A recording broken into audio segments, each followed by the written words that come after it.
Galaxy News Hour Live. अमेरिकी सेनाको युटा national गार्डसँग Nepali सेनाले स्टेट पार्टनरशिप प्रोग्राम एसपीपी अन्तर्गत सहकार्य गर्न लागेको खुलासा भएपछि विभिन्न पक्ष विज्ञप्तिबाजीमा उत्रिए।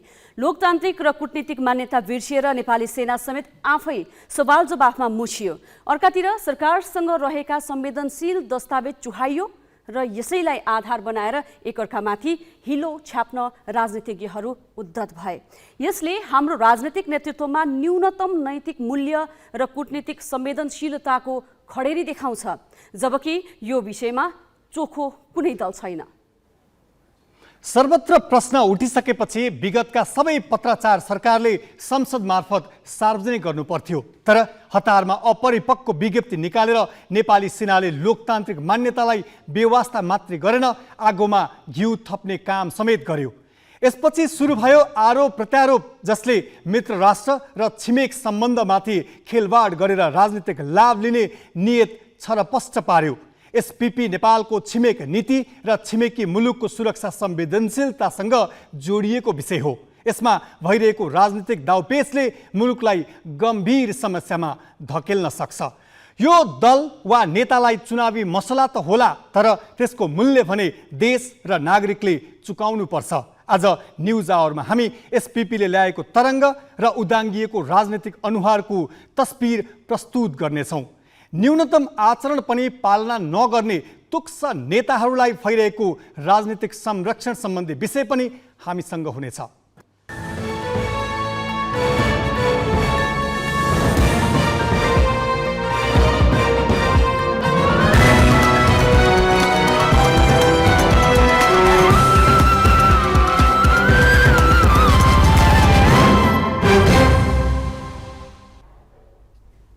नमस्कार, यो हो गैलेक्सी न्यूज आवर। अब हेडलाइन्स।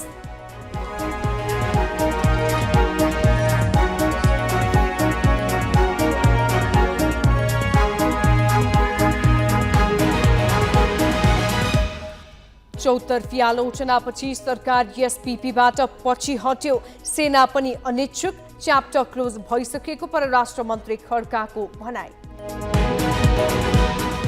अमेरिकासँगको एसपीपी पत्राचार प्रक्रियामा एमालेको दोहोरो भूमिका। रक्षा मन्त्रालयलाई बोधार्थ दिएको पत्रबारे ओली भन्छन् थाहै थिएन। नीतिमा मितव्ययिता भए पनि मन्त्री र उच्च अधिकारी लगालग विदेश भ्रमणमा। 1.5 महिनामा 17 भ्रमण स्वीकृत। सङ्कटका बेला भर्चुअल बैठक गर्न विज्ञको सुझाव। मध्य जेठमै बन्द भएको मेलम्ची खानेपानी आयोजना अनिश्चित। सुरुङको हेडवर्क्स नै सार्न एसियाली विकास बैंकको सिफारिस। र एसीसी महिला टी20 च्याम्पियनशिप क्रिकेटमा नेपालको विजयी सुरुवात। भुटान 50 रनले पराजित। भोलिको प्रतिस्पर्धा कुवेतसँग।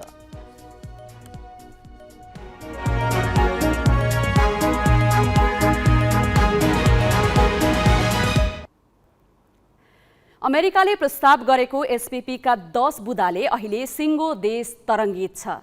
तरङ्गित हुनुको अर्को कारण हो सरकारको नेतृत्व गरेका दलहरूका फरक धारणा र सत्य तथ्यबारे अन्यल। सत्य तथ्य बुझ्न संसदीय समितिले आज परराष्ट्र मन्त्री र एसपीपी सम्बन्धमा अमेरिकालाई पत्र पठाएको नेपाली सेनाका प्रमुखलाई बोलाएर छलफल गर्यो, जहाँ मन्त्रीले एसपीपीको च्याप्टर क्लोज भइसकेको बताए। प्रधान सेनापतिले सेनाका लागि कुनै हालतमा एसपीपी स्वीकार्य हुँदैन भने। करिब 4 घण्टा लामो छलफलपछि समितिले एसपीपी स्वीकार्य नभएको पत्र अमेरिकालाई पठाउन सरकारलाई निर्देशन दिएको छ। यो त एउटा क्लोज एउटा टुङ्गेको विषय जस्तो मलाई लाग्छ। यसमा हामीले बारम्बार पक्ष पालामा एकै भवन खोज्दै हुँदाखेरि हामी सबै कुनै एक या अन्य तरिकाबाट फेरि हामीले पनि ठाउँ ठाउँमा आफ्नो भमा भन्ने जिम्मेवारी लिनुपर्ने हुन्छ। अगाडि नबढाउने भइसकेपछि यो च्याप्टर एन्ड भइसकेको छ। मलाई यसलाई फेरि खोतन खातन पारेर फेरि के हो भन्ने थाल्यो भनेदेखि अब यो भनेदेखि कहाँ गरेर कसरी यो अन्त भएको भनेर भन्ने, कहाँ गरेर चाहिँ कसो गर्दाखेरि भन्ने। त्यस कारण यो हुँदैन भनिसकेपछि अब प्रधानमन्त्रीको तहबाट पनि हुँदैन भनिसकेपछि र बेला मौकामा अब मैले भने यो अगाडि बढ्दैन, यो हाम्रो हितमा छैन भनेर भनिसकेपछि अब यसलाई फेरि यसको बारेमा के हो कसो भनेर मलाई लाग्छ नभनौँ। प्रतिनिधि सभा अन्तर्गतको अन्तर्राष्ट्रिय सम्बन्ध समितिको शुक्रबारको बैठकमा परराष्ट्र मन्त्री नारायण खड्काले एसपीपीको च्याप्टर क्लोज भएको र कुनै पनि प्रक्रिया अघि बढ्दैन भने। नेपालको हितमा नरहेकाले सरकारलाई स्वीकार्य नभएको उनको भनाइ थियो। एसपीपीको विषय जङ्गी अड्डासँग सोझै जोडिएकाले समितिले प्रधान सेनापति प्रभुराम शर्मालाई पनि बैठकमा बोलाएको थियो। प्रधान सेनापति अघि पूर्व प्रधानमन्त्री समेत रहेका समिति सदस्य माधव नेपालले बोल्ने समय मागे। उनले एसपीपी निकै संवेदनशील विषय भएकाले प्रधानमन्त्रीको निकट भविष्यमा हुने भनिएको अमेरिका भ्रमणमा त्यस विषयमा कुनै सहमति नहोस् भनेर खबरदारी गरे। कहिले दबाब दिएर कहिले भखाएर अनि थाहै नदिकन निद्राको बेलामा व्हिस्की खुवाएर ख्याल गर्नु होला। यो सबै हुन भएको हुनाले व्हिस्की नसाको बेलामा कागजमा सही गरिएला ख्याल गर्नु होला। नेपाल लगतै प्रधान सेनापति शर्माले बोले। उनले 2072 कार्तिकमा अमेरिकालाई पत्रचार गरेको स्वीकार गरे। मानवीय सहायता आदान प्रदानका लागि पत्र पठाएको, तर पछि सैन्य गठबन्धनसँग जोडिन प्रस्ताव आएकाले सेना एसपीपीको विपक्षमा उभिएको शर्माले बताए। हामीले एसपीपीमा सहयोग, मानवीय सहयोगको लागि गर्ने उद्देश्यले गरेको हुँदा त्यो चिठी पनि लेखेको हो। यसमा ढाट्नुपर्ने कुनै पनि छैन। सैन्य गठबन्धनको लागि यसलाई अगाडि बढाइन्छ भने हामी त्यसलाई मान्यता दिने छैनौँ र हुने छैन। तर समितिका सदस्यहरूले न सरकारले दिएको जवाफमा चित्त बुझाए न त प्रधान सेनापतिको भनाइमा। एसपीपीको विषय कुन सरकारका पालामा सुरु भयो र कहिले कहिले के भयो भन्ने छानबिन गर्न छानबिन समिति गठनको सांसदहरूले माग गरे। जुन कुराको अब यो कसले गर्यो के गर्यो भन्ने जुन खोजबिन गरेको छ, म यसमा मान्य सभापतिज्यू म प्रस्ताव गर्न चाहन्छु यो अन्तर्राष्ट्रिय समितिले छानबिन कमिटी गठन गर्यो। किन कसलाई दोष दिने? कसले गरे हो? यो कसले गर्यो, कसले सुरु गर्यो? किनभने यो नेपालको स्वतन्त्र परराष्ट्रको विरुद्धमा छ भन्ने कुरा त प्रमाणित भयो नि। सत्ता पक्षले सरकारी भाषा बोल्यो, प्रतिपक्षले प्रतिपक्षको। 2072 मा सुरु भएको विषय 2079 सम्म आइपुग्दा सबैजसो प्रमुख दल जोडिएपछि परराष्ट्र मन्त्री खड्काले पूर्ववर्ती सरकारले होल्डमा राखेको विषय अब खारेज गर्ने बताए। मैले पूर्व परराष्ट्र मन्त्री प्रदीपजी हुनुहुन्न यहाँ, उहाँले बोलेको मैले सुनेको छु। यसलाई हामीले होल्डमा राखेको थियो, पछिल्लो सरकारले यसलाई अगाडि बढाउने होल्डमा, किन त त्यो बेला होल्डमा राख्ने कामै थिएन। त्यही बेला यसलाई आवश्यक छैन भने त्यही बेला यसलाई रिजेक्ट गरेर सकिहाल्थ्यो। मन्त्रीको कुरा समितिले पत्याएन। समितिले सरकारलाई निर्देशन दियो एसपीपी स्वीकार्य छैन भनेर अमेरिकालाई पत्र नै पठाउनु। अमेरिकाको राज्य साझेदारी कार्यक्रममा सम्बन्धमा नेपाल सरकारको रक्षा मन्त्रालय, परराष्ट्र मन्त्रालय र नेपाली सेनाले संयुक्त राज्य अमेरिकासँग गरेका सहमति वा पत्रचार 7 दिनभित्र अन्तर्राष्ट्रिय सम्बन्ध समितिमा उपलब्ध गराउन पत्रचार गर्ने। उक्त कार्यक्रममा अब उपरान्त नेपाल संलग्न नहुने कुरा स्पष्ट रूपमा औपचारिक किसिमले अमेरिकालाई अवगत गराउन नेपाल सरकार र परराष्ट्र मन्त्रालयलाई निर्देशन दिने। एसपीपीसँग जोडिएका महत्त्वपूर्ण कागजात एकपछि अर्को गरी बाहिरिँदै जाँदा सत्ता पक्षदेखि प्रतिपक्षमाथि प्रश्न तेर्सिएका छन्। यस्तोमा सरकारले च्याप्टर क्लोज भन्ने मात्र भन्दा पनि अमेरिकालाई एसपीपी नेपालको आवश्यकता होइन भनेर प्रस्तावको जवाफ पठाउने हिम्मत देखाउनु पर्छ। क्यामेरामा साधुराम लामिछानेका साथमा प्रज्ञा नेउपाने र सृजना घिमिरे, ग्यालेक्सी 4K, काठमाडौँ। संसदको सबैभन्दा ठूलो दल एमाले पटक पटक सरकारको नेतृत्व गरिसकेको छ। 1 वर्ष अघि सरकार छाडेर प्रतिपक्षी बनेको एमाले सरकारमा रहँदा गरेका काम कारबाहीको जिम्मेवारी लिने मामिलामा भने कमजोर देखिएको छ। दोष अर्काको टाउकोमा थोपर्ने र आफू पानीमाथिको उभानो बन्ने प्रवृत्ति अँगाल्न थालेको पाइएको छ। एसपीपी प्रकरणमा देखिएको एमालेको भूमिकाले त्यसैको पुष्टि गर्छ। अमेरिकी स्टेट पार्टनरशिप प्रोग्राम एसपीपीको विवाद सार्वजनिक भएपछि प्रमुख प्रतिपक्षी नेकपा एमाले यसको विरोधमा संसदमा पटक पटक आवाज उठायो। पूर्व रक्षा मन्त्री समेत रहेका एमाले वरिष्ठ उपाध्यक्ष ईश्वर पोखरेलदेखि पूर्व परराष्ट्र मन्त्री समेत रहेका प्रदीप गेवालीसम्मले एसपीपी बारे प्रधानमन्त्रीले संसदमा जवाफ दिनुपर्ने माग गरे। दस्तावेजहरूले एमाले नेतृत्वको सरकारकै पालामा नै एसपीपीका लागि पत्र पठाएको देखिए पनि त्यसलाई स्वीकार गर्न एमाले तयार देखिँदैन। आफूले गरेका कामको जिम्मेवारी लिनुभन्दा पूर्ववर्ती सरकारलाई दोष थोपार्ने उसको रणनीति देखिन्छ। एसपीपीमा औपचारिक पठाए म त भन्छु त्यसबेला सुशील कोइराला प्रधानमन्त्री रक्षा मन्त्री हुनुहुन्थ्यो, उहाँले आर्मी हेडक्वार्टरलाई सकारात्मक ढङ्गले एसपिपीमा जाऊ भनेर लेखेको पत्र ल्याउनुहोस् न, प्रस्तुत गरे भयो नि त, सरकारमा हुनुहुन्छ, कसको बालामा के भनेर चिठी पठाइयो, यो चिज त ल्याए भयो नि। रक्षा मन्त्रीको तर्फबाट प्रधानमन्त्रीजीले हिजो नेपाली सेनालाई के भनेर निर्देशन दिनुभयो? अमेरिकाले इन्डो पेसिफिक स्ट्राटेजीमा नेपाल र श्रीलङ्का पनि संलग्न रहेको उल्लेख गरेपछि परराष्ट्र सचिवको नेतृत्वमा कार्यदल बनाएको र त्यसको सिफारिसका आधारमा एसपिपीमा सहभागी नहुने निर्णय गरेको एमालेको दाबी छ। इन्डो पेसिफिक स्ट्राटेजीको अङ्ग बनाएर जब प्रस्तुत गरिसकेपछि फेरि छलफल गर्नुपर्ने हो। म नै त्यो रक्षा मन्त्री हुँ जसले यो गम्भीर विषय हो, हाम्रो असंलग्न परराष्ट्र नीतिमा आँच पुग्ने खालको कुरा हुनसक्छ, त्यसकारणले सामग्रिक रूपमा नै हाम्रो पोजिसन एउटा बनाउनु जरुरी छ भनेर त्यस बेलाका परराष्ट्र सचिव शङ्करदास बैरागीको संयोजकत्वमा गृह सचिव, रक्षा सचिव र नेपाली सेनाका प्रमुखको अगुवाईमा एउटा कार्यदल बन्यो, जुन कार्यदलले वास्तवमा हामी अब एसपिपीमा जानु हुँदैन भनेर निष्कर्ष निकाल्यो। फिनिस। एसपिपीलाई अगाडि नबढाउने निर्णय गरेको बताउने एमाले नेताहरूले त्यसलाई खारेज गर्न भने कुनै पहल गरेनन्। बरु गुपचुप राख्न खोजेको आरोप एमाले र तत्कालीन मन्त्रीहरूप्रति नै तेर्सिएको छ। क्यामेरामा सुशील बास्कोटाका साथ अङ्गराज नेउपाने, ग्यालेक्सी फोकी, काठमाडौँ। एसपीपी सम्झौताका लागि अमेरिकाले गरेको प्रस्ताव बाहिरिएपछि एमाले संसदमा सरकारको जवाफ माग्यो, तर सम्झौताको गृह कार्य भएको भने अहिले होइन। एमाले अध्यक्ष केपी शर्मा ओली प्रधानमन्त्री भएका बेला 2071 कार्तिकमा अमेरिकालाई पत्राचार गरेको सेनाले सार्वजनिक गर्यो, जसका कारण एमाले अध्यक्ष ओलीले अहिले आफ्नो बचाउ गर्न खोजिरहेका छन्। उनले सेनाले अमेरिकालाई पत्र पठाउँदा आफूलाई जानकारी नै नदिएको दावी गरेका छन्। अथवा 72 साल असोज 3 गते संविधान जारी भयो, 6 गते प्रधानमन्त्री र रक्षा मन्त्री एकैजना हुनुहुन्थ्यो, सुशील कोइरालाजी। उहाँले रक्षा मन्त्रीको हैसियतले निर्णय गर्नुभएछ र यो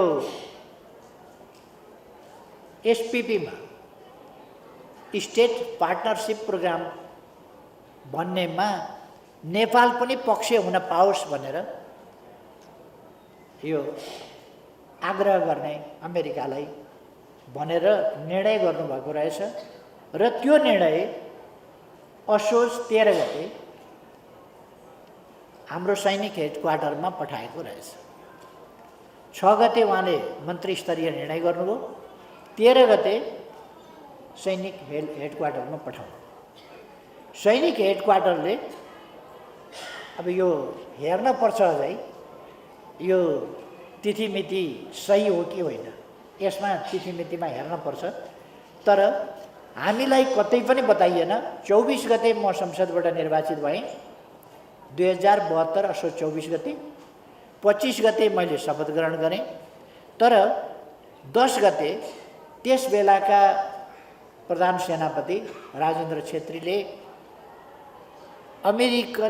अमेरिकी एम्बेसीलाई पत्र लेखेको रहेछ। एउटा मन्त्री स्तरबाट क्याबिनेटले यो निर्णय गरेको हुँदा यो अगाडि बढाइ पाऊँ भनेर उनले लेखेका रहेछ। एम्बेसडरलाई पत्र लेखेको। सिम्पली सेनापतिले पत्र, प्रधान सेनापतिले पत्र त्यसरी लेख्दैन। एमएसीलाई सेनापतिले पत्र लेख्दैन। रक्षा मन्त्रालयको काम हो त्यो, परराष्ट्र मन्त्रालयको काम होला त्यो। तर प्रधान सेनापति आफैले लेखेको रहेछ, जो कसैलाई पनि थाहा भएन, जबकि त्योभन्दा 15 दिन अगाडि म प्रधानमन्त्री भइसकेको छु। राजनीतिक नेतृत्व वा सेना जोसुकै पानीमाथिको ओभानो बन्न खोजे पनि नेपाल आफैले एसपिपीमा पर्नका लागि आवेदन दिएको कुरा अब घाम जत्तिकै छर्लङ्ग बनेको छ। यस सम्बन्धी कुनै प्रस्ताव नआएको भनेर एसपिपी नै नभएको जस्तो गरी कानुन मन्त्री गोविन्द बन्दीले संसदमा बोले। पछि प्रधानमन्त्रीका तर्फबाट गृहमन्त्री बालकृष्ण खाँडको लाइन पनि त्यस्तै आयो। तर एसपिपीमा प्रवेश गर्ने गरी सुरुवाती पत्राचार हुनु अघि काङ्ग्रेसकै नेतृत्वको सरकार कायम थियो। दिवंगत काङ्ग्रेस सभापति सुशील कोइरालाकै पालामा रक्षा मन्त्रालयले स्वीकृति दिएको देखिन्छ।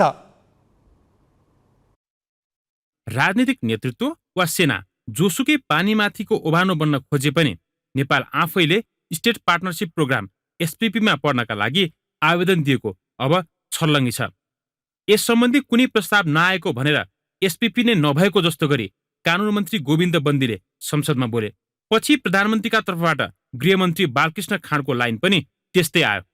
तर एसपीपीमा प्रवेश गर्ने गरी सुरुवाती पत्राचार हुनु अघि काङ्ग्रेसकै नेतृत्वमा सरकार थियो। दिवंगत काङ्ग्रेस सभापति सुशील कोइरालाकै पालामा रक्षा मन्त्रालयले यसमा स्वीकृति दिएको देखिन्छ। अपजसको भारी अरूलाई बोकाउन सिपालु एमाले अध्यक्ष केपी ओली सरकारका पालामै सहमति भएको प्रधान सेनापतिले संसदीय समितिमा भनिसकेका छन्। तर ओलीले भने आफूलाई थाहा नदिएरै पत्र पठाएको जिकिर गरेका छन्, जबकि त्यो पत्रको बोधार्थ सेनाले रक्षा मन्त्रालयलाई दिएको छ। सेनाले पत्राचारको बोधार्थ दिँदा रक्षा मन्त्रालयको जिम्मेवारी स्वयं ओलीले नै सम्हालेका थिए। सुशील कोइरालाका पालामा सहमति दिए पनि कार्यक्रममा सहभागिताका लागि अमेरिकी दूतावास मार्फत पत्राचार भने ओलीकै पालामा भएको देखिन्छ। त्यसपछिका माओवादी प्रधानमन्त्री पुष्पकमल दाहालका पालामा दोस्रो पत्र गएको हो। पहिलो र दोस्रो दुवै पत्रपछि पनि अमेरिकाले कार्यक्रममा नेपालको आवेदन स्वीकार गरेन। भलै दाहालले यस्तो कुनै सहमति हुन नसक्ने भने पनि उनको पालामा गएको दोस्रो पत्रपछि मात्र नेपाल आवेदनका आधारमा मात्र छनौट हुने अमेरिकी एसपीपी कार्यक्रममा परेको हो। नेपाली सेना आफैले संसदमा उपलब्ध गराएको समय तालिका अनुसार त्यसपछि सेनाले तेस्रो पटक पत्राचार गरेको छ र त्यति बेला शेरबहादुर देउवा नै प्रधानमन्त्री थिए। सुरुका दुई पत्र अस्वीकार गरेको अमेरिकाले तेस्रो पत्रमा केही जवाब दिएन। तर तीन पटकका पत्राचार र त्यस अघिको रक्षा मन्त्रालयको सहमति अनि तत्कालीन परराष्ट्र मन्त्री प्रदीप गेवालीको अमेरिका भ्रमणपछि भने नेपालको आवेदन अमेरिकाले स्वीकार गरेको देखिन्छ। तर गेवालीले अध्ययन गर्ने भन्दै सरकारले एउटा समिति बनाएपछि अमेरिकाको सूचीमा भए पनि नेपालका तर्फबाट एसपीपीमा कुनै सम्झौता हुन सकेको थिएन र अहिले प्रधान सेनापतिको अमेरिका भ्रमणका क्रममा सम्झौता हुन लागेको भनेर एसपीपी विवाद सतहमा आएको हो। एसपीपी सम्झौतामा जानका लागि नेपालमा अहिले केही भएको छैन भन्ने वा अरूले गरेको हो भनेर विरोध गर्ने सबै यसमा जोडिएको नेपाली सेनाले संसदमा उपलब्ध गराएका विवरणले प्रष्ट पारेको छ। पहिले केही भएको छैन भनेर उम्कन खोजेको सेना पनि तत्कालीन प्रधान सेनापति राजेन्द्र छेत्रीले गरेको पत्राचार सार्वजनिक भएपछि रक्षात्मक हुन पुगेको छ। सारमा एसपीपी प्रकरणमा प्रमुख राजनीतिक दल र सेना समेत विवादित भएका छन्। Pawan Poudel, Galaxy 4K, Kathmandu. एसपीपीले केही दिन देश तात्यो। सुरुवाती आरोपमा जसको बोली चर्को थियो, बिस्तारै उनीहरूको अनुहार पनि उदाङ्गो हुँदै गयो। एमाले अध्यक्ष केपी ओलीले सेनाको चिठ्ठीबारे आफूलाई थाहै नभएको भनेर एकपटक फेरि झुट बोलेका छन्। सेनाले पठाएको पत्रमा रक्षा मन्त्रालयलाई नै बोधार्थ दिएको देख्दा देख्दै ओलीले त्यसरी सार्वजनिक रूपमै गलत बोल्नु राजनीतिक इमानदारी होइन। एसपीपीको पाटो सकिँदै गर्दा यसले एकपटक फेरि राजनीतिक दलहरूको मूल चरित्रलाई सतहमा ल्याइदिएको छ। अब केही न्युज संक्षेपमा। प्रमुख प्रतिपक्षी नेकपा एमालेको अवरोध बीच विनियोजन विधेयक राष्ट्रिय सभामा पेश भएको छ। एमाले सांसदहरूले बजेटमा करका दर हेरफेरमा अर्थमन्त्री जनार्दन शर्माले अनधिकृत व्यक्तिलाई संलग्न गराएको विषय छानबिन नगरिएसम्म बैठकमा अर्थमन्त्रीको उपस्थितिलाई स्वीकार गर्न नसकिने भनी अवरोध गरे। एमालेको अवरोधका कारण बैठक 15 मिनटका लागि स्थगित गरिएको थियो। आधा घण्टापछि बसेको बैठकमा पनि एमालेले अवरोध नहटाएपछि अध्यक्ष गणेश प्रसाद तिमल सेनाले अर्थमन्त्रीलाई विनियोजन विधेयकमाथि विचार गरियोस् भन्ने प्रस्ताव प्रस्तुत गर्न दिए। एमालेको अवरोधकै बीच विनियोजन विधेयकमाथि विचार गरियोस् भन्ने प्रस्ताव बैठकले बहुमतले स्वीकृत गरेको छ। विधेयकमाथि दफावार छलफलका लागि असार 6, 7 र 8 गतेको समय तोकिएको छ। विधेयक प्रतिनिधि सभाले हिजो पारित गरेको थियो। सरकारले नागरिकता विधेयकमा सहमति जुटाउने प्रयास थालेको छ। सहमति जुटाएर विधेयक अगाडि बढाउने प्रयास स्वरूप सरकारका तर्फबाट गृहमन्त्री बालकृष्ण खाँड र कानुन मन्त्री गोविन्द बन्दीले आज एमाले अध्यक्ष केपी शर्मा ओलीलाई भेटेका छन्। दुई मन्त्रीले ओलीलाई भक्तपुरको बालकोट स्थित उनकै निवास पुगेर भेटी नागरिकताका विषयमा रहेको विवादमा लचिलो हुन आग्रह गरेका हुन्। 2075 साउन 22 गते संसदमा दर्ता भएको नागरिकता विधेयक राज्य व्यवस्था तथा सुशासन समितिले बहुमतका आधारमा 2077 असार पहिलो साता पारित गरे पनि प्रतिनिधि सभाको बैठकमा पेश हुन सकेको छैन। नेपाली पुरुषसँग विवाह गर्ने विदेशी महिलालाई 7 वर्षपछि नागरिकता दिने विषयमा दलहरू बीच विवाद छ। प्रधानमन्त्री शेरबहादुर देउवा सवार हेलिकप्टर भैरहवामा आकस्मिक अवतरण भएको छ। प्रधानमन्त्री देउवा सुदूरपश्चिम विश्वविद्यालयको दीक्षान्त समारोहमा सहभागी हुन काठमाडौँबाट नेपाली सेनाको हेलिकप्टरमा गएका थिए, तर इन्धन सकिएपछि हेलिकप्टर आकस्मिक रूपमा भैरहवामा अवतरण गराइएको हो। प्रधानमन्त्रीसँग शिक्षा मन्त्री देवेन्द्र पौडेल पनि सवार थिए। गौतम बुद्ध अन्तर्राष्ट्रिय विमानस्थलले इन्धन भर्नका लागि सेनाको हेलिकप्टर विमानस्थलमा अवतरण भएको बताएको छ। हेलिकप्टर विमानस्थलमा 20 मिनेट रोकिएको थियो। त्रिभुवन विश्वविद्यालय शिक्षण अस्पतालले स्वास्थ्य बीमा अन्तर्गतको सेवा स्थगित गरेको छ। सरकारले 1.5 वर्षदेखि सेवा बापतको भुक्तानी नदिएका कारण देखाएर अस्पतालले असार 15 गतेदेखि लागू हुने गरी सेवा स्थगित गरिएको जनाएको हो। अस्पतालले 8 करोड भन्दा बढी रकम भुक्तानी पाउन बाँकी रहेको दावी गरेको छ। अस्पतालका कार्यकारी निर्देशक दिनेश काफ्लेले अर्को सूचना प्रकाशित नहुन्जेलसम्मको लागि अस्पतालबाट सञ्चालित स्वास्थ्य बीमा कार्यक्रम स्थगित गरिएको बताएका छन्। सरकारले 5 देखि 11 वर्ष उमेर समूहका 39 लाख बालबालिकालाई कोभिड विरुद्धको खोप 2 चरण लगाउने भएको छ। कोभ्याक्स अन्तर्गत निःशुल्क आउन लागेको खोप पहिलो चरणमा असार 9 देखि 17 गतेसम्म 27 जिल्ला र दोस्रो चरणमा भदौ 5 देखि 11 गतेसम्म 50 जिल्लाका बालबालिकालाई दिइने स्वास्थ्य सेवा विभागले जनाएको छ। खोप विद्यालयमा दिइनेछ। कोभ्याक्स अन्तर्गत नेपालले 84 लाख डोज फाइजर खोप पाउँदैछ। त्यसमध्ये 22 लाख डोज आइतबार काठमाडौँ ल्याइने स्वास्थ्य सेवा विभागको परिवार कल्याण महाशाखा निर्देशक डाक्टर विवेक लाल कर्णले जानकारी दिए। पहिलो डोज खोप लगाएको 21 दिनपछि दोस्रो डोज लगाउने तयारी छ। नेपालमा हालसम्म जनसङ्ख्याको 68% पूर्ण मात्रा खोप लगाएका छन्। विदेशी मुद्रा जोगाउन जथाभावी विदेश भ्रमण रोक लगाइएको 8 महिना भयो, तर नीति नियम बनाउनेहरू नै विदेश भ्रमणको मोहमा रमाइरहेका छन्। विस्तृत नवराज पाण्डेबाट। विदेशी मुद्राको सञ्चिति घट्दो क्रममा छ। आयातमा निरुत्साहितदेखि विदेशी मुद्रा धेरै बाहिरिने वस्तु पेट्रोलियम पदार्थको खपत कम गर्न सरकारले सातामा 2 दिन सार्वजनिक बिदा दिने निर्णय समेत गर्यो। जथाभावी वैदेशिक भ्रमण गर्न नपाउने मापदण्ड कार्तिकमै बनाइएको हो। सरकारले अनेक उपाय लगाउँदा पनि विदेशी मुद्रा बढ्न सकेको छैन। विदेशी मुद्राको सञ्चिति घटिरहेका बेला ढुकुटीमा थप असर पर्ने गरी सरकार भने विदेश भ्रमणलाई प्रोत्साहित गरिरहेको छ। मन्त्री परिषदको जेठ 31 मा बसेको बैठकले गरेका निर्णय सरकारका प्रवक्ता ज्ञानेन्द्र बहादुर कार्कीले बिहिबार सार्वजनिक गरे। सार्वजनिक गरिएका 19 वटा निर्णयमध्ये 5 वटा वैदेशिक भ्रमणका हुन्। उद्योग सचिव अर्जुन पोखरेलले थाइल्याण्ड र भियतनाममा जाने अनुमति पाएका छन्। उनी कार्यशालाका लागि असार 6 गतेदेखि 13 गतेसम्म विदेशमा रहनेछन्। प्रधानमन्त्री कार्यालयका सचिव धनराज ग्यावाली र कानुन मन्त्रालयका सचिव उदयराज सापकोटा असार 8 मा मलेसिया जानेछन्। उनीहरू मनी लाउन्ड्रिङ सम्बन्धी सभाका लागि असार 12 सम्म मलेसियामा रहनेछन्। प्रमुख सूचना आयुक्त महेन्द्रमान गुरुङले मेक्सिको जाने अनुमति पाएका छन्। उनी एक्लै जान लागेका होइनन्। सूचना आयोगका अरू पनि सूचना आयुक्तहरूको असार 8 देखि 10 गतेसम्म हुने सम्मेलनमा भाग लिने नाममा जाँदैछन्। विदेशी मुद्राको ढिकुटी रित्तियो भनेर चिन्ता गर्दै आएको राष्ट्र बैङ्कका गभर्नर महाप्रसाद अधिकारी स्विजरल्याण्ड जाँदैछन्। मन्त्री परिषदले असार 11 र 12 मा हुने बैङ्क फर सेटलमेन्टको वार्षिक बैठकमा भाग लिन उनलाई सरकारले स्वीकृति दिएको छ। पर्यटन मन्त्री प्रेमबहादुर आले असार 9 देखि 12 सम्म विश्व पर्यटन सम्मेलनमा भाग लिन दक्षिण कोरिया जाँदैछन्। विदेश भ्रमणमा जाँदा मन्त्री सचिव लगायतले डलरमा भत्ता पाउँछन्, जसको सञ्चिति दिनहुँ घटेकाले सरकारले अप्ठ्यारो झेलिरहेको छ। डलरको सञ्चितिमा चाप परेकाले सरकारले सार्वजनिक खर्चमा मितव्ययिता अपनाउने भनेर कार्तिकमै मापदण्ड बनाएको थियो, जसमा अति आवश्यक अर्थात् द्विपक्षीय र बहुपक्षीय बाहेक प्रयोजनमा विदेश भ्रमणमा रोक लगाउने भनिएको थियो।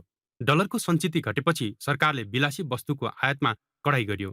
केही सिप नलागेपछि वैशाख 13 मा डलर धेरै खर्च हुने पेट्रोलियम पदार्थको खपत घटाउन भनेर सातामा 2 दिन सार्वजनिक बिदा दिने निर्णय गर्यो।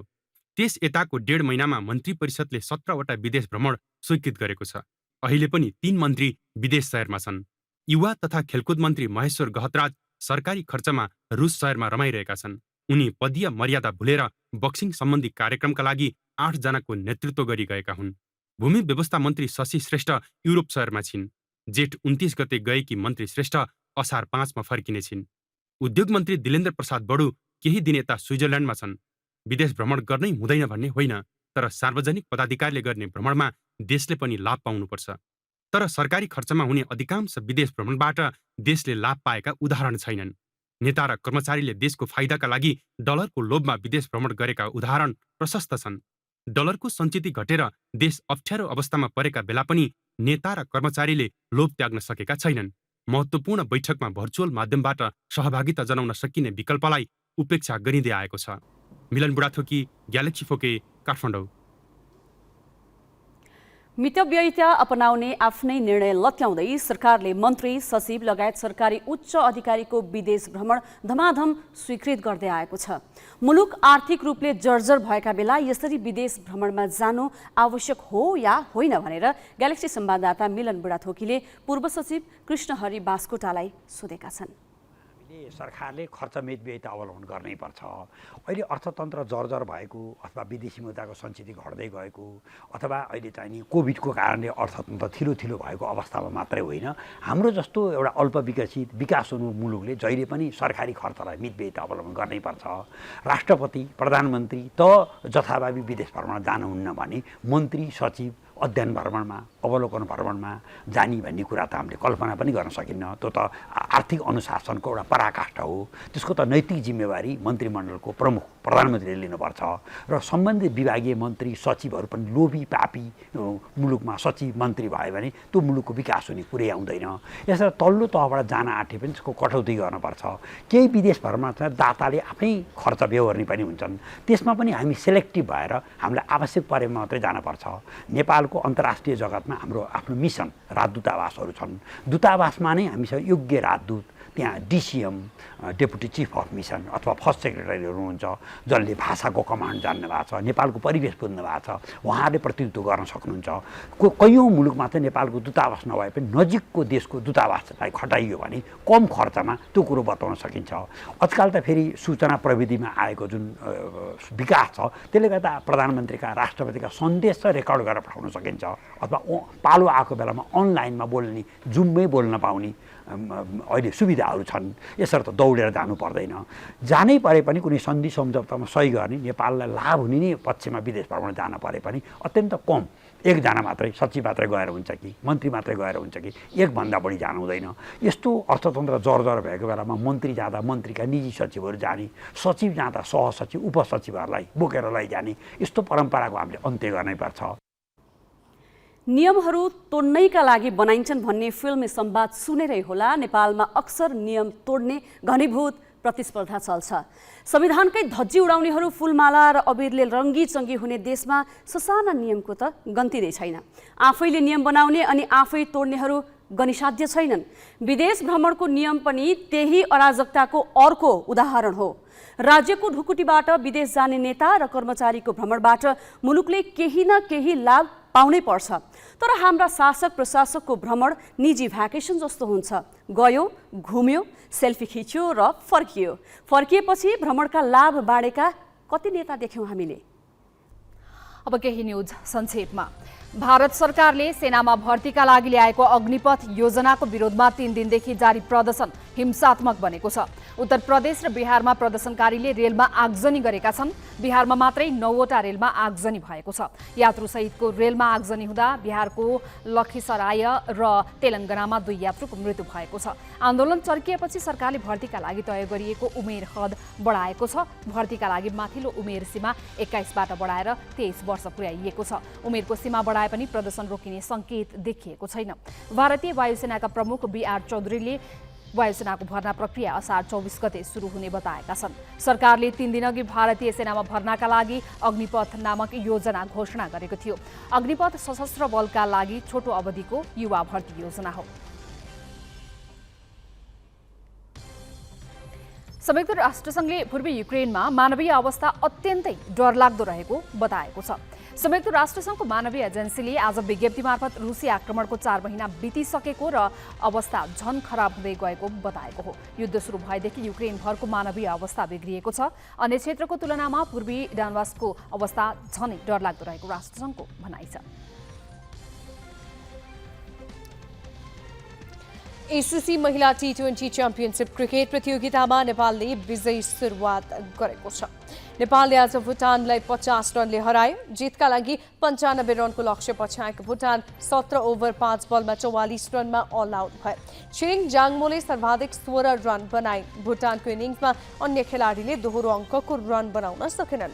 नेपालकी सङ्गीता राईले 4 तथा कविता कुँवर र सीता राणा मगरले समान 2-2 विकेट लिए। यसअघि क्वालालम्पुर स्थित UKM ओभल क्रिकेट मैदानमा टस जितेर ब्याटिङ गरेको नेपालले निर्धारित ओभरमा 9 विकेट गुमाएर 94 रन बनाएको थियो। काजोल श्रेष्ठले 23, कप्तान रुबिना छेत्रीले 21 र इन्दु वर्माले 20 रन बनाए। 3 ब्याटर रन आउट भए। नेपालले आफ्नो दोस्रो खेल भोलि कुवेतसँग खेल्नेछ। राष्ट्रिय गोल्फ च्याम्पियनसिपको उपाधि Nepal number 1 amateur golfer Subhash Tamang र प्रतिमा शेर्पाले जितेका छन्। 21 वर्ष मुनिका सुभाषले 3 दिन नै शानदार प्रदर्शनका साथ समग्रमा 18 अन्डर 198 अङ्क सहित उपाधि उचाले। उनले अन्तिम दिन आज 5 अन्डर 72 को नतिजा निकाले। उनले दोस्रो भएका सद्भावाचार्यलाई 17 स्ट्रोकले पछि पारे। महिलातर्फ प्रतिमा शेर्पाले उपाधि जितिन्।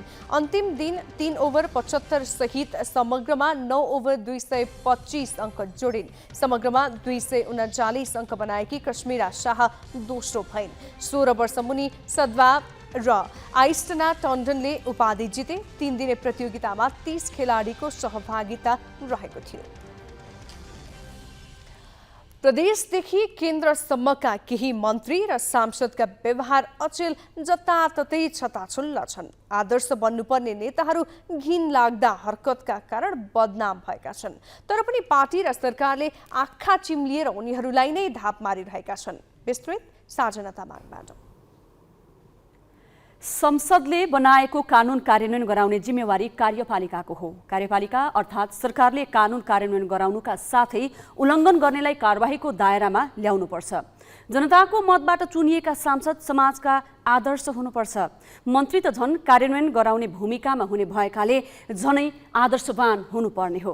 तर प्रदेशदेखि केन्द्रसम्मका केही मन्त्री र सांसदका व्यवहार गर्नेलाई त के देख्नेकै लागि पनि लाज मर्दो छन्।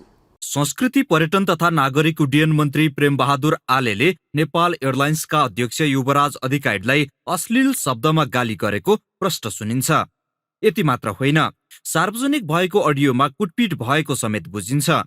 मन्त्री आलेबाट भएको निम्न स्तरको यो हरकत पहिलो भने होइन। यसअघि गत फागुनमा पनि उनले भारतमा रहेका एक नेपाली युवालाई तथनाम गाली गरेका थिए। केन्द्रका मन्त्री मात्र होइन, लुम्बिनी प्रदेशका राज्य मन्त्री विमला ओलीको हरकत पनि निम्न स्तरको देखियो, जुन सर्वत्र आलोचना भइरहेको छ। बलात्कारको आरोप लागेका मुगुका एमाले सांसद मोहन बानिया 5 लाख दरौटीमा छुटेपछि अहिले संसद र संसदीय समितिमा खुलेआम सहभागी भइरहेका छन्। यो अब विगतमा पनि आएका विषयहरूमा पार्टीको ध्यान गएको छ र पार्टीको हाम्रो चाहिँ नि अध्यक्षले सचेत गराउने कामहरू भइसकेको छ र अहिलेको विषयमा चाहिँ नि यसको सत्यता के हो यसमा चाहिँ नि हामी छानबिन गरिसकेपछि मात्र निचोडमा पुग्छौँ। जो व्यक्तिहरू उप चाहिँ आरोपहरू लागेका छन् उहाँहरूलाई छानबिन गर्ने निकाय छ र कतिपय बेला आरोप लागिसके पछाडि पार्टीको एउटा तहले पनि के हो त भन्ने कुरा पनि बुझ्नु जरुरी नै छ। यद्यपि हामी पनि यस्ता कतिपय कुराहरूमा अहिले अलि अनुशासनात्मक कुराहरूमा अलि लुज चाहिँ हुँदै गएका छौँ। अब सबै पार्टीहरूमा त्यस्तो समस्याहरू देखा परेका छ। हो कि होइन भन्ने कुरा पत्ता नलागेसम्म अब एउटा पार्टीको एउटा निश्चित तहले एउटा अनुशासनको दायरामा त राख्नै पर्छ र हामीले राखेका छैनौँ। प्रदेश मन्त्रीज्यूको हकमा पनि त्यस्तै कुरा छ र एमालेका सम्बन्धित सांसदको बारेमा पनि यी कुराहरू आएकै छन्। कानुनको उल्लङ्घन गरे कारबाही हुनेमा दुई मत छैन, तर मन्त्रीआलेको अडियो बाहिरिएकोमा अहिले एकतर्फी भन्दै मन्त्रीहरूले नै बचाउ गर्न खोजिरहेका छन्। यद्यपि गल्ती भएको भेटिए कारबाही हुने बताउँछन्। यस्ता घटना अगाडि भएका छन् र दुईटै साइडबाट त्यो कुरा आएको छ र कसैले गरेको छ भने त्यो सार्वजनिक पद धारण गरेको व्यक्तिले त्यस्तो गर्न मिल्दैन। तर अघिल्लो घटनाको पनि न त छानबिन भयो होइन, खालि उहाँको चाहिँ स्पष्टीकरण एउटा आयो, तर वास्तवमा त्यसको एक खालको यस्तो आइसकेपछि त्यसको विषयमा छानबिन चाहिँ हुनुपर्छ, मेरो प्रष्ट धारणा छ। यति मात्र होइन, कर्णाली प्रदेशका तत्कालीन भूमि व्यवस्था कृषि तथा सहकारी मन्त्री कुर्मराज शाही बलात्कार काण्डमा मुछिएका थिए। सरकारको नेतृत्व गरिरहेका व्यक्तिको कमजोरीका कारण यस्तो अवस्था सिर्जना भएको हो। अपशब्द बोल्ने, अनैतिक व्यवहार गर्नेलाई पनि काखी च्याप्ने नेतृत्व पनि कतै न कतै दोषी छ। दागी सांसदलाई कानुनको दायरामा कारबाही चलिरहेको छ भने कारबाहीलाई टुङ्ग्याउनु पर्यो। अब प्रक्रिया के देखियो भने उहाँको गठबन्धन धरापमा पर्छ भनेर उहाँले चाहिँ ठ्याक्कै यो 52 सालपछिको पुनरावृत्ति हुन थाल्यो। यो जुन ब्याङ्क काण्ड, सुन काण्ड, तस्करी काण्ड, यो निलो सिनेमा देखाउने, ब्लू फिल्म देखाउने थुनेर सांसदलाई भनेको थियो नि, ठ्याक्कै दोहोरियो। दोहोरिएपछि शेरबहादुर चाहिँ हिजो पनि तपाईँको पालामा दोहोरियो, आज पनि तपाईँकै पालामा यो दोहोरिँदैछ भने अन्त्य गर्नुहोस्। प्रधानमन्त्रीले आँखा चिम्लेर बर्खास्त गरिदिनुहोस् पहिलो चरणमा पदबाट र सन्देश दिनुहोस् गठबन्धन वा अरू कुनै पनि पार्टीहरूलाई कि मेरो सरकारमा यस्ता मान्छेहरूलाई ठाउँ छैन। समाजका आदर्श हुनुपर्ने मन्त्री र सांसद तल्लो स्तरका तुच्छ गाली गलौजमा उत्रिनु शोभनीय देखिँदैन। अझ बलात्कार र बलात्कारजन्य अनैतिक सम्बन्धका घटनामा जोडिनु त समाजकै लागि कलङ्क हो। सांसद र मन्त्रीले आफ्नो व्यवहार सुधार गर्नेतर्फ ध्यान दिन जरुरी त छ नै, त्यस्ता व्यक्तिलाई पदमा राखिरहनु नेतृत्वको क्षमतामाथि पनि प्रश्न हो। क्यामेरामा सुशील बास्कोटाका साथ बासु खड्का, ग्यालेक्सी फोके, काठमाडौँ। मेलम्चीको पानी 2077 चैतमा काठमाडौँवासीका धारामा आयो, तर 2078 असारमा आएको बाढीले मुहानमै क्षति पुगेपछि पानी आउन बन्द भयो। क्षतिग्रस्त हेडवर्क्समा क्षेत्रका 2वटा गेट खोलेर चैत 29 गते फेरि मेलम्चीको पानी काठमाडौँ ल्याइयो, तर जेठ 18 वर्षाले 1 वर्ष अघिकै जस्तो क्षति हुने भएले सुरुङको ढोका बन्द गरियो। काठमाडौँवासीले मेलम्चीको पानी अब कहिले पाउँछन् यकिन छैन। अझ आयोजनाको दात्री संस्था एसियाली विकास बैंक एडिबीले हेडवर्क्समा सार्ने सम्मको सुझाव दिएपछि सरकारी अधिकारी नै अलमलमा परेका छन्। चुनावी चटारोबीच खानेपानी मन्त्रालय हेडवर्क्स खोतलेर पानी ल्याउन जसरी हतारियो, यसको दात्री संस्था एडिबी अध्ययन पूरा गर्न हतारिएको छैन। उसले 8 महिनादेखि माथिल्लो जलाधार र तल्लो तटीय क्षेत्रको अध्ययन गरिरहेको छ। अध्ययन नटुङ्गिँदै एडिबीले खानेपानी मन्त्रालयलाई प्रारम्भिक प्रतिवेदन बुझाइ हेडवर्क्स सार्न समेत सुझाव दिएको छ। आयोजना अन्तर्गत हेलम्बुको पुछारको साँघुरो नदी क्षेत्रमा हेडवर्क्स बनाइएको छ। 95% काम पूरा भइसकेको अवस्थामा 2078 असार 1 गतेको बाढीले हेडवर्क्स क्षेत्रलाई बगर बनाइदियो। 1 वर्षसम्म त्यहाँका गेग्रान र थेग्रिनी निकाल्न सकिएन। पुरिएका 19 मध्ये 2वटा गेट खोलेर पानी ल्याइए पनि हेडवर्क्स क्षेत्र पुरिएकै अवस्थामा छ। एडिबीले हेडवर्क्सलाई खोतलेर सुरक्षित तुल्याउने विकल्प पनि दिएको छ। इन्टेकमाथि जालीको प्रबन्ध गरेर गेग्रान र थेग्रिनी रोक्न सकिने भनिएको छ। अहिलेको अध्ययन अनुसार चाहिँ त्यो किसिमको चाहिँ हामी पुगेकै छैनौँ। तपाईँले भनेको सवालमा हामी त्यहाँ पुगेकै छैनौँ। त्यो हेडवर्क्सको डिटेल चाहिँ पुनर्स्थापना गर्ने अथवा चाहिँ त्यसको बारेमा उहाँहरूको अध्ययन जारी नै छ।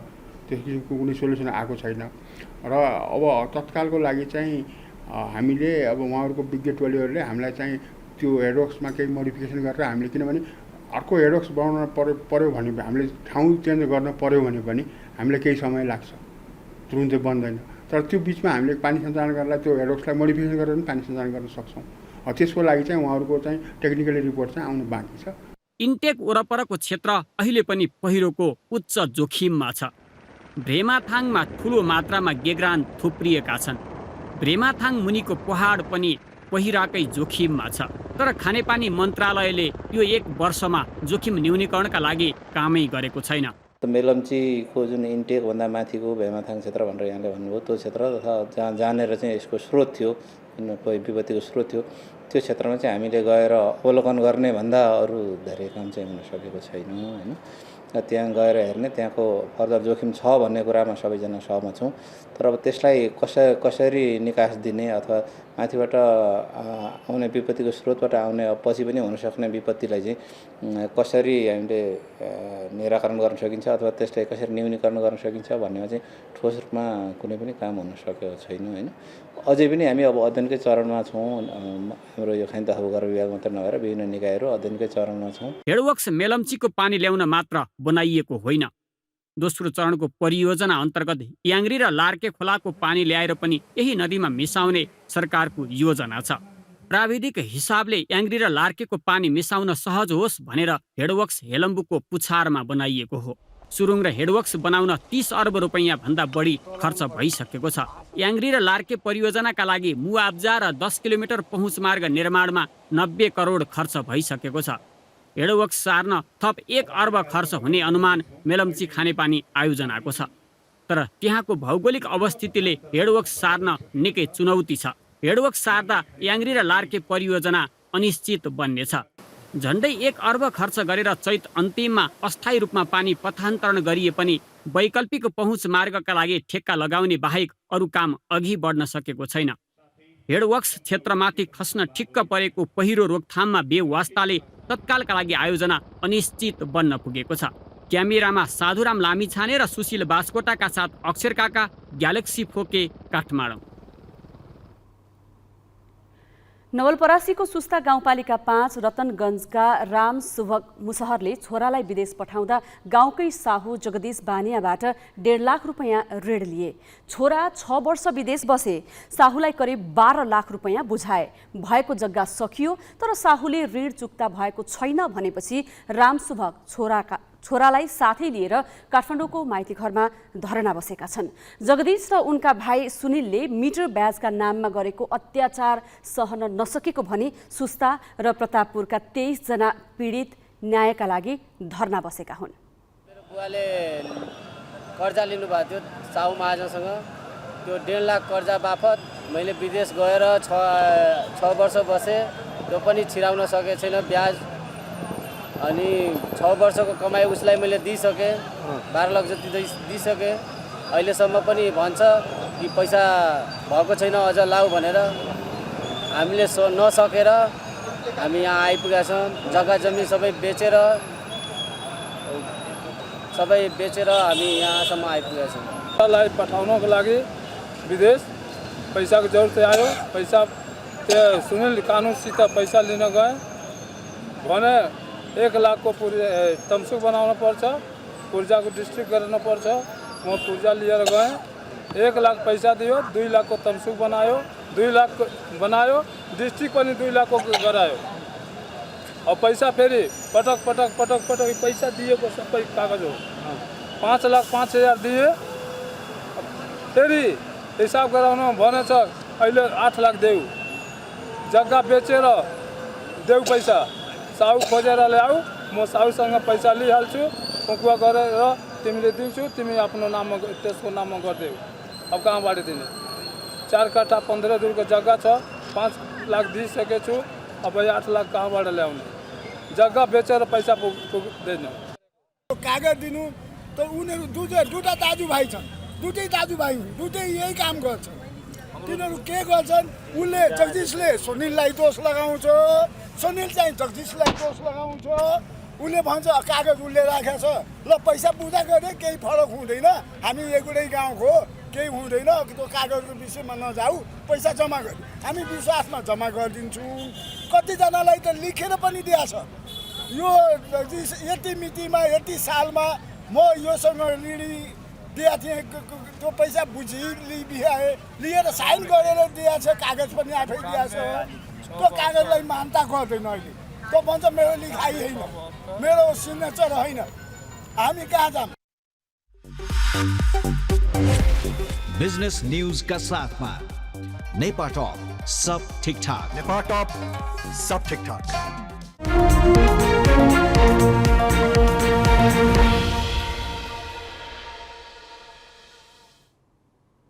बैंकिङ प्रणालीमा लगानी योग्य रकम अभाव देखिएको 1 वर्षभन्दा बढी भयो। पर्याप्त निक्षेप नथपिँदा नयाँ ऋण दिन मिल्ने पैसाको अभावले ब्याजदर दोहोरो अङ्कमा पुगेको छ। राष्ट्र बैंकको प्रयासका बावजुद बैंकिङ प्रणालीमा रकम अभाव टरेको छैन।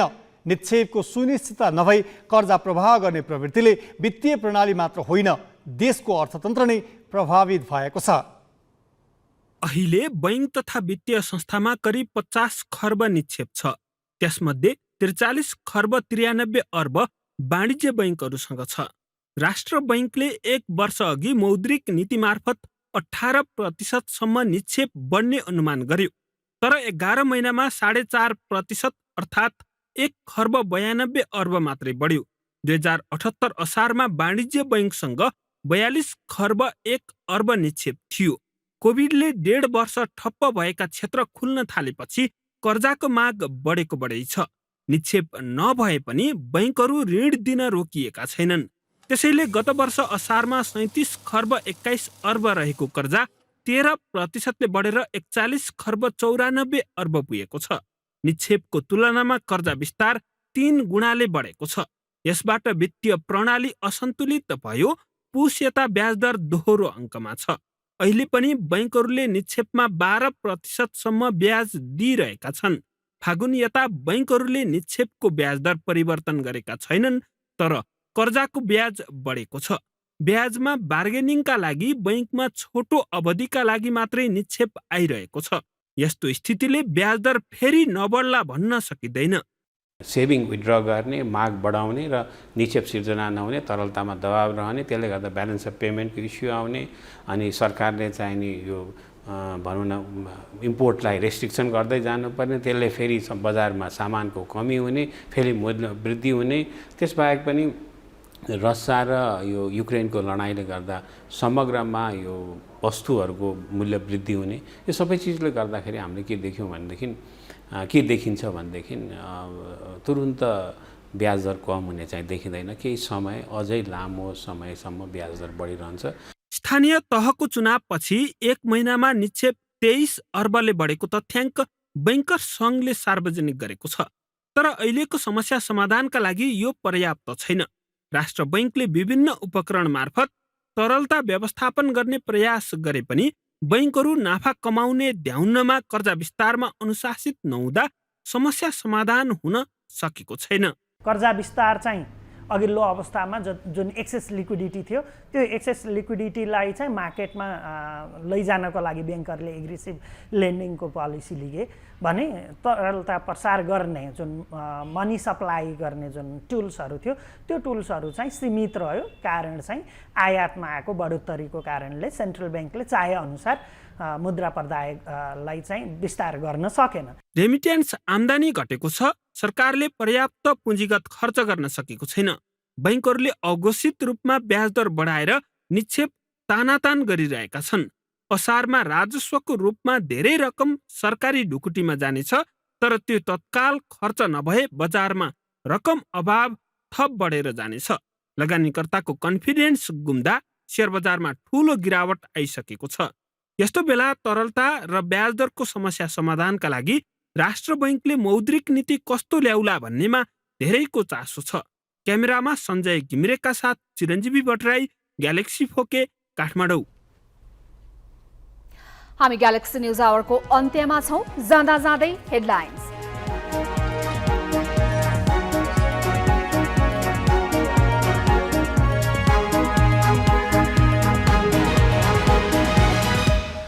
चौतर्फी आलोचनापछि सरकार एसपीपीबाट पछि हट्यो। सेना पनि अनिच्छुक। च्याप्टर क्लोज भइसकेको परराष्ट्र मन्त्री खड्काको भनाई।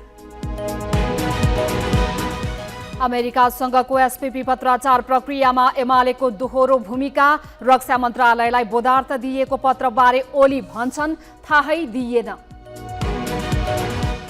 नीतिमा मितव्ययिता भए पनि मन्त्री र उच्च अधिकारी लगायत विदेश भ्रमणमा 1.5 महिनामा 17 भ्रमण स्वीकृत। सङ्कटका बेला भर्चुअल बैठक गर्न विज्ञको सुझाव। मध्य जेठमै बन्द भएको मेलम्ची खानेपानी आयोजना अनिश्चित। सुरुङको हेडवर्क्स नै सार्न एसियाली विकास बैंकको सिफारिस।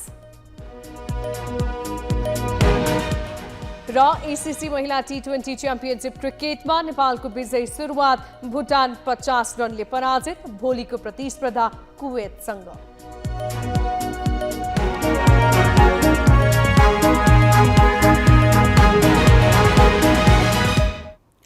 आजलाई ग्यालेक्सी न्यूज आवर सकियो। नमस्ते।